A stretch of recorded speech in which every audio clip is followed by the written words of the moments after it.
always so fun to have Vicki with us because she's been with us for a long, long time. So it's great when you come back and see us. We really appreciate it. I really appreciate it. So. Say a little thing about hip replacement. Yes, she's going tomorrow for hip replacement. So everybody, pray for Vicki.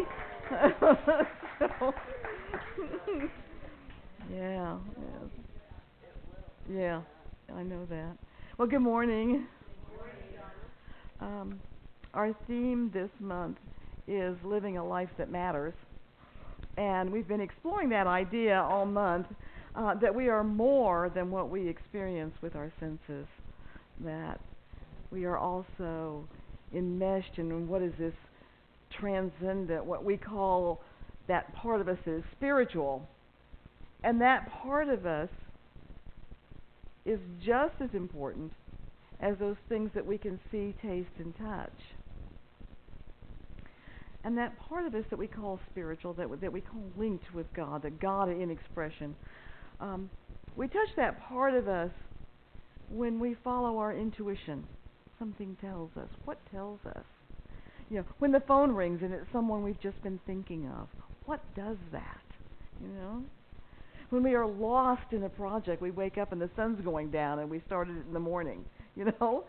And then just when we experience a sense of peace or bliss for no other reason than we are right here, right now, alive and a part of something greater.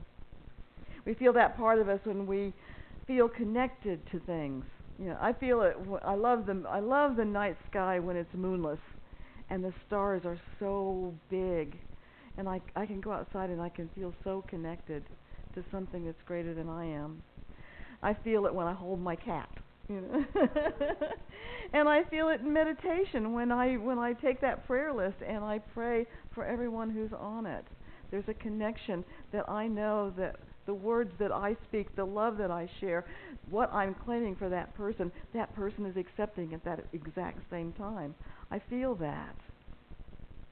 You know, so as I said last week,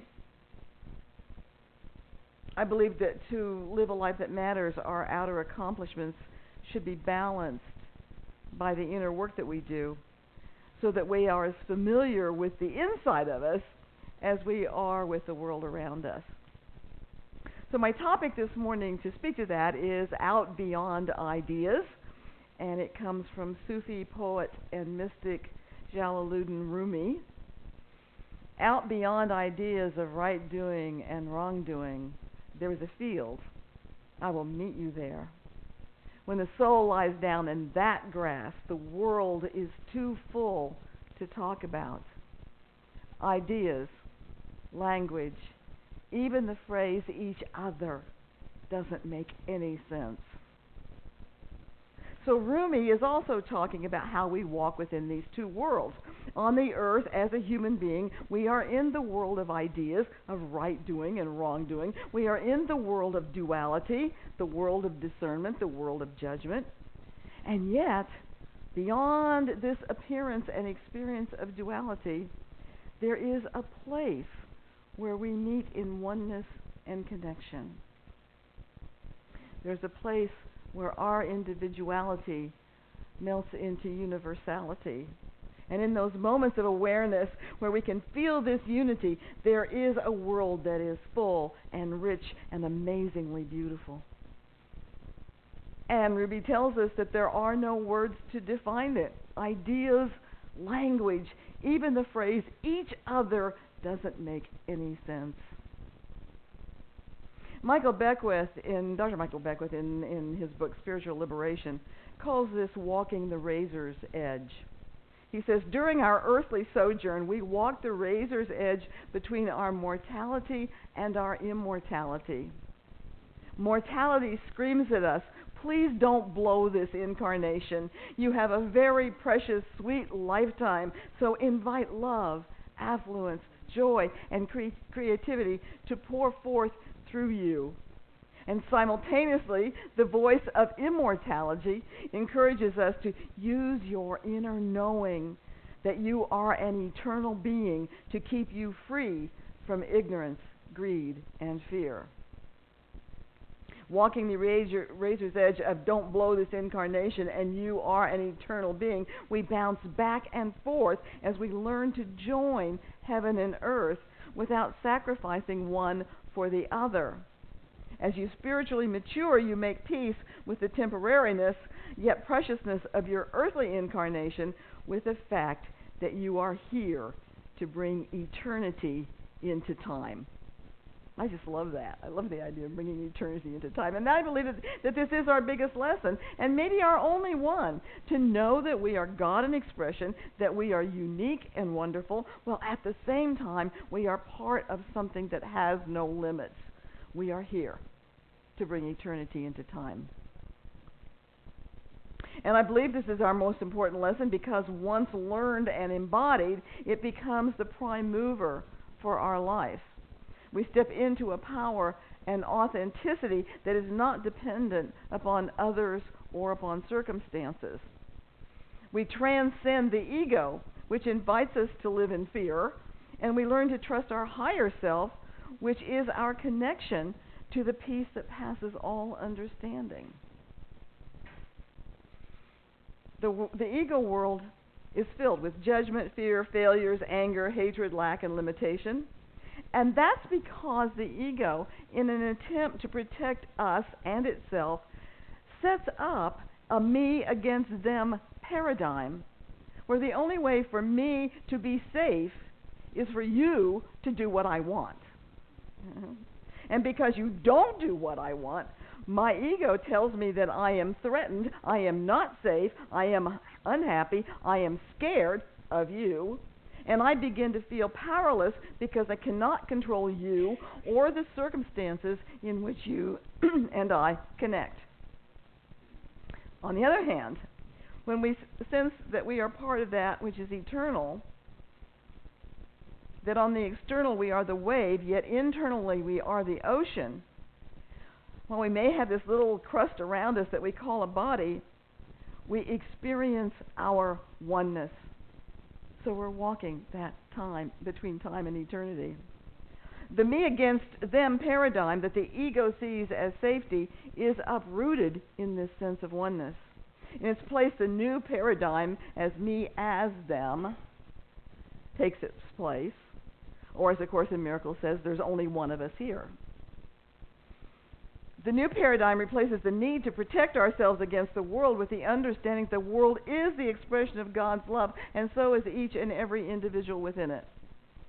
And then from this perspective, we can look beyond appearances, beyond the ideas of right doing and wrongdoing, and from the eyes and of love and compassion, see each person as a child of God, no matter how that child may be acting out.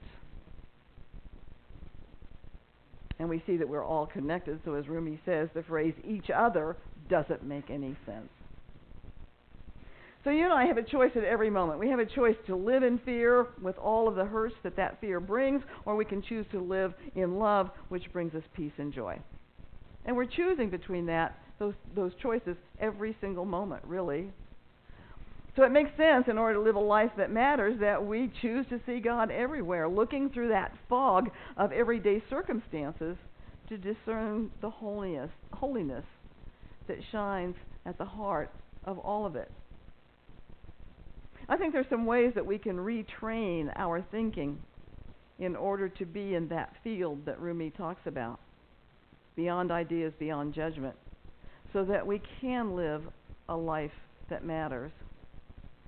So today I'm going to touch on 4 points, and they're going to be moving from event to process, seeing in relationship, thinking in circles, and living in wholeness. So you can see by that we're moving from fixed events to something more fluid. I'm going to start with moving from event to process. Events are fixed in time. They have a beginning and they have an end.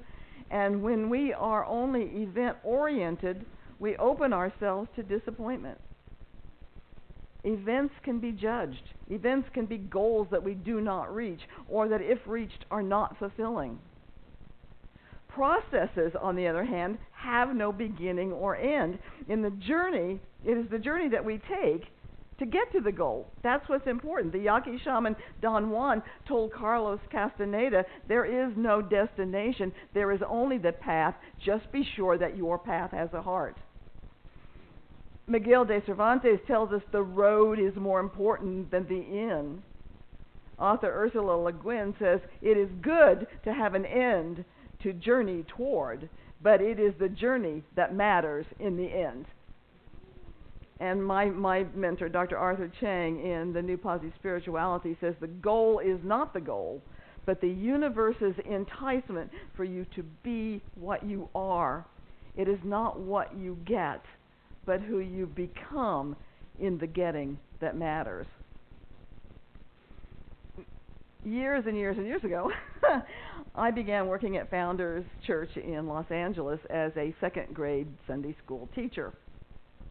And our little Sunday school had its own organist. His name was Earl Hatch. And when I started working there, I found out that he had been a studio marimba player. He was teaching marimba, but he's also a studio marimba player. He performed Laura's theme in Dr. Zhivago. And if you ever saw Lady and the Tramp, the scene where the Siamese cat sing, "We are Siamese if you please, we are Siamese if you don't please," that was Earl on the marimba. And I also found out through his wife that he wrote music for the marimba.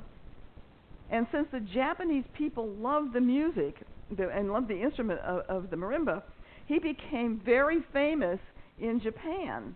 And the Japanese musicians referred to him as maestro, and they would travel to the U.S. just to sit with him. Earl had always wanted to go to Juilliard, but his father died early, and he had to leave school to support his mother and sisters. So Earl believed he was a failure. Since he never fulfilled his desire, the event of Juilliard, he saw himself as a victim of circumstances that kept him from fulfilling his dream.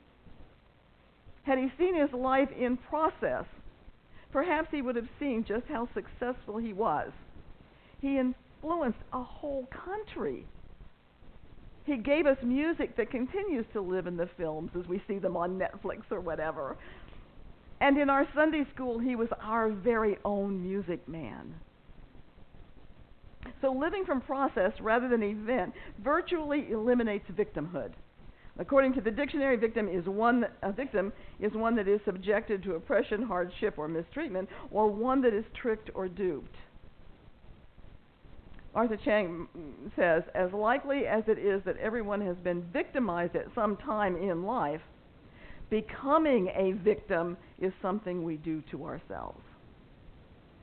So as we align our thoughts with the attributes of spirit, love, truth, beauty, joy, peace, harmony, abundance, then the cause we put in motion must produce a like effect, and as a result, those attributes become experiences in our life. Seeing life as a process to be lived and loved, rather than a series of events to be completed, lets us relax into that fluidity of spirit. And if we truly trust the process, we are open to all the wonderful synchronicities that bring our good to us. The second one is seeing in relationship. Spiritually enlightened people see connections everywhere. And that's why it's easier for them to sense the oneness that we are. And you and I can learn to look for those connections, to see the relationships in every aspect of our life. You know, can we see that a plain piece of paper which is made from a tree contains the sky, the clouds, the rain, all that is necessary to the tree? You know, can this piece of paper, you know, that's come through those who grow the trees, who cut the trees, who mill the trees into pulp, those who make paper from the pulp, and the truck drivers and the warehouse workers and the distributors and store clerks, until I take it off the shelf at Office Depot and bring it home. Do we ever stop and think about that? You know? So all those connections that went in to this one piece of paper, if we think about them, we can no longer see ourselves in isolation. So I offer you an assignment this week. So as part of your spiritual practice, try focusing on something. Just pick something. Your coffee cup, a pen, a book, you know, anything, and see the connections. Where did you get it? Where did it come from? Whose idea was it? And watch the connections as you ponder from that idea to it being on the shelf to you getting it into your home. It's an awesome experience to go back and do that. Or try it with a piece of fruit. Try it with an apple and trace its journey. From its position on a tree, who was involved in its growth, nourishment, well-being? How did it get from the orchard to your pantry? And again, like the piece of paper, think of all the people who were part of this one apple's journey. So in making those connections, we can begin to see ourselves and others as part of a magnificent web of life, each of us a very necessary strand in it. Thinking in circles. Everything that we think comes back to us in some way, shape, or form. So it makes sense to think in terms of the highest and best good for everybody, not just ourselves. Can we see ourselves being joyful if our best friend won the lottery? Can we see ourselves being joyful if somebody we don't particularly care for wins the lottery? You know, my friend Armand sings a song and he says, our thoughts are like a boomerang. We send them out and they come right back. You know, and that's exactly true. If we really, really believed it, then we'd send out some very different thoughts. I think we'd take care to monitor what we are sending out.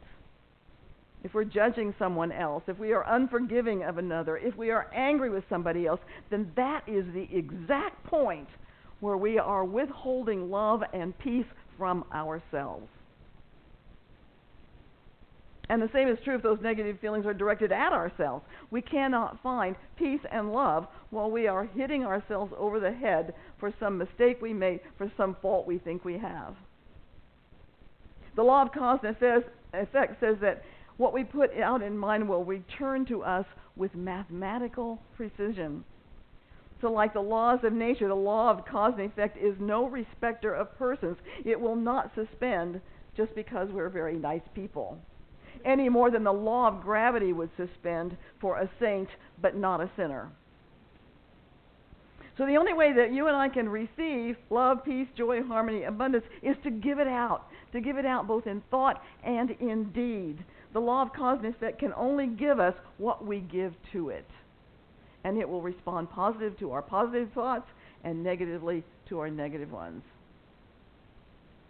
As we examine each thought, knowing it to be a boomerang that returns to us, it makes sense to ask, do I really want this in my life? If I'm condemning someone else, I need to stop and say, do I want this in my life?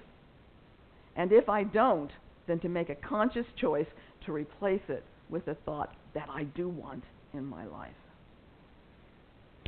Living from wholeness. You know, you and I need to trust in the fundamental goodness of the universe. The more we see ourselves as connected to each other and to a divine power and presence that is pure love, the more faith we have in this fundamental goodness. And the more our lives, both our inner lives and our outer lives, reflect that. Michael Beckwith, in his book, asked an interesting question. Is it harmonious to live inside of you? You know, if we take time in this silence and ask honestly, is it harmonious to live inside of me? Something deep is going to respond to that. And perhaps there's only a few places where harmony isn't in evidence. And when those places are revealed, then through prayer and meditation, we can change the beliefs that have held them in place so that they can be gently released back into the nothingness from whence they came. We each have an authentic self which is at the very core of us. And when we live from that authenticity, we live in harmony with ourselves inside and with the world outside. And when not so wonderful events do come our way, we can observe them like clouds passing by without becoming emotionally involved. Dr. Beckwith says, learning to stand witness to our thoughts is a skillful means by which we learn to take a more impersonal, objective view of our neurotic tendencies with an attitude of, oh, there's another interesting one. And he says that we can actually develop a sense of humor about our foibles, you know. And I think living from wholeness means living with a sense of humor. Joy is an attribute of spirit, and joy to be expressed asks us to smile, to soften, to see life in terms of awe and radical amazement. So you and I can choose this day to look with the eyes of compassion, love, and joy. We can choose wholeness. Our founder, Dr. Ernest Holmes, tells us the power and creativity that reside by nature in our thought is based in the conviction that there must be a wholeness back of everything. Constructive, affirmative thinking leads us to that wholeness, and faith in that wholeness is our key to the fruits of its action. So you and I can set an intention to discover love and joy in each experience of our life. And we start right where we are. Love starts with self-love. Acceptance begins with self-acceptance. Compassion begins with self-compassion. So when we are accepting and embodying these things for ourselves, we will find the harmony inside of us, and then that path will have a heart filled with love. And that's the consciousness then that we take to the world. That's the gift that we give ourselves and each other. Out beyond the ideas of right doing and wrongdoing, there is a field. I will meet you there. Thank you. Namaste.